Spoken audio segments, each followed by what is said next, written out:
I'm joined today, guys, by Barrett Salih, writer, radio host, analyst, lover of all things college football, right? This is the dry season. This is the hard times that us college football fans have to kind of get through to make it to the promised lands of September. And Gator fans are not in a particularly forgiving or excited mood. So, and obviously, the way to fix that, right, is to win. Napier's seat is pretty warm. What are some specific things that he can do to increase his odds at being successful? I think for Billy, and I'm kind of surprised by this, it's just a top down corporate problem. I think the best coaches in the country build their organization like a business. Everybody knows their roles. Everybody's fine with their roles. Nobody needs to be told anything. And I think from Florida, you're not really getting that. And I think he's trying to change it. I think he's maybe learned some lessons, and that organization I think is key. And you're seeing that a little bit on the recruiting trail. But I think for Billy more than anything else, he's just got to find a way to win in the trenches. He's got to find a way to replace Trevor Etienne. I think the back end of that defense could use some work. The personnel just isn't there to compete at a high level. And now that Texas is in the conference, and I'm not really worried about Oklahoma, but now that Texas is in the conference, you got to fight one more battle. You got to fight, somebody on the other side that you're not necessarily comfortable with. So I think for Billy, it's an organizational problem, and that has led to a talent base that is not what it needs to be in order to compete like Urban did, or even, I know Jim McElwain's kind of a dirty word around there, but at least he got them to SEC championship games, and this team is very, very far away from that. Well, and so did Dan Mullen. Even if he didn't necessarily recruit well, he coached well enough to take other people's players decently far as well. Yes, yeah, he did, and and that's a kind of a double-edged sword, right? Because he coached well enough, but he didn't recruit, and Billy gets there, and those players are still there too. So I think it's kind of a double-edged sword with that. Yeah, Dan's successful. There's no doubt, but the cupboard was bare. And I like that Billy is comfortable with his guys, but if you have to go get, even if they've been developed, if you have to get, Louisiana Raging Cajun players on your roster, multiple, just to play and just to succeed, yeah, those guys might be good, but that tells me there's a depth problem, and that's something that takes a long time to fix, even in these times where, yeah, you can go get some players, but everybody else is doing the same thing, and you're not going to be as attractive as you were if you're not winning, and that's been a big problem.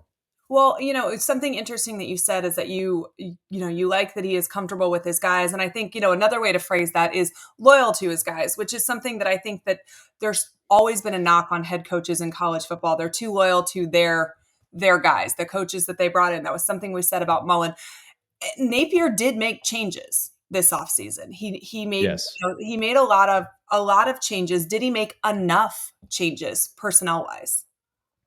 Yeah, I think he did. I think from a coaching perspective, I think it was clear that he got serious with it. You mentioned loyalty, and I think when you go out there and you kind of show that you're not loyal, and you want to go revamp things, that's fantastic. And then, from a transfer portal perspective, yeah, I mean, he did okay. I think Florida, is going to be pretty active. I think there's sort of, differing opinions on what the spring portal is going to look like. I think from a quarterback perspective, it's going to be maybe a little bit like last year. And Florida doesn't need a quarterback, so it doesn't really matter. But I think from a personnel perspective, outside of that, yeah, it's going to be a big deal. And I think Billy knows that. I think the staff knows that, and I think they're going to be very aggressive because, yeah, you can be comfortable with who you have, but I think it's clear that Billy has stepped away from that loyalty a little bit in a good way. And so I'm excited to see what happens, because Florida, maybe not what Alabama or Washington or Arizona and all the dominoes that fell after Saban, they're not going to be as active as those teams. But it's clear that, especially with the schedule, Billy's in a little bit of a desperation mode, which, I mean, I get it. He should be. Every coach should be. But Billy now more than others, based on what's coming his way in the fall. Well, and we'll get to that schedule in a minute, but let's talk for a second about Ron Roberts. He was brought in from Auburn. I don't know if you've been down to Florida spring practice or you've seen these clips out of there, but it is the most vocal and kind of in your face that I've seen a coach be since the Napier era started. And obviously Florida's defense needs some help, right? How big of a pickup was that potentially? Well, it's big in a way that I think it's big in multiple ways. One, he had to basically lead the charge when he was at Auburn. Like that was the identity, and they were forced to be in a style where they had to be perfect or almost perfect. Otherwise, there was no chance that the team as a whole would be successful. So I think he understands, hey, if to carry a team, you might have to be more consistent than maybe in other spots where, defense doesn't win championships. Just enough defense wins championships. No, Florida's got to be elite 24/7, 365, because, it might have to be the focal point of the team. It might have to be the unit that carries the team. I think, with the way he coaches and the way he, not just him, but, the way he teaches his assistants is pretty aggressive, and it's borderline mean at times, which is fine. That edge is helpful. And, to have that different voice, to have a different style, not from a, scheme standpoint, but just from a personality standpoint, it's big. And again, it goes back to what I think the biggest problem is.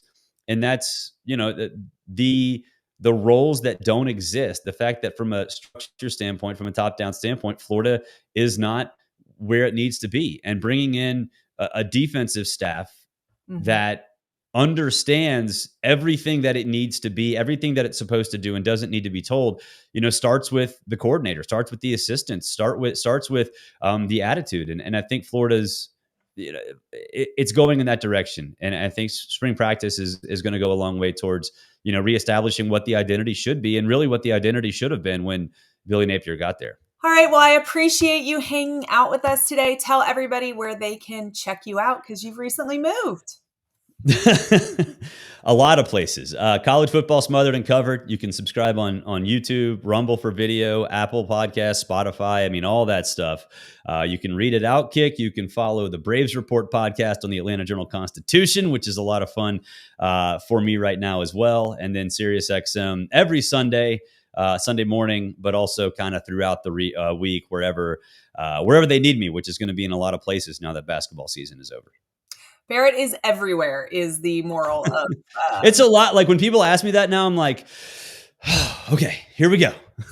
Where am I not? That will be a quicker comment. Yeah, exactly. Well, not covering soccer, thankfully. We appreciate you breaking some time off to talk to us on our little YouTube channel over here. This was fun. We're going to have to do it again. Absolutely. All right. Have a great day. Thanks. You too.